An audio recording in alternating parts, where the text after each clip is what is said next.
Rahasia kreativitas bukan bakat, tapi sistem.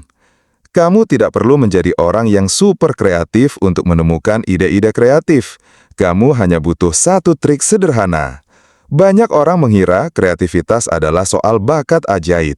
Padahal kenyataannya, ide-ide hebat lahir dari satu proses sederhana, menggabungkan ide lama dengan cara baru. Buktinya, Steve Jobs tidak menciptakan layar sentuh, telepon, atau internet. Dia hanya menggabungkannya menjadi iPhone. Shakespeare meminjam alur cerita lama, lalu mengolahnya menjadi karya yang lebih baik. Einstein membangun teorinya berdasarkan fisika yang sudah ada untuk melahirkan relativitas. Trik itu bernama idea stacking. Begini cara kerjanya. Langkah 1, serap tanpa henti. Baca, tonton, dengarkan, isi otakmu dengan pengetahuan yang beragam.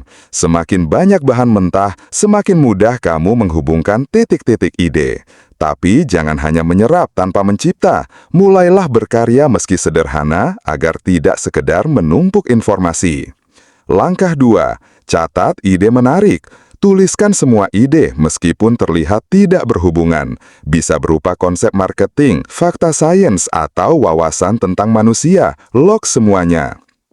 Langkah 3, cari koneksi tak terduga. Tanyakan, bagaimana jika aku menggabungkan ide ini dengan masalah itu? Disitulah inovasi lahir.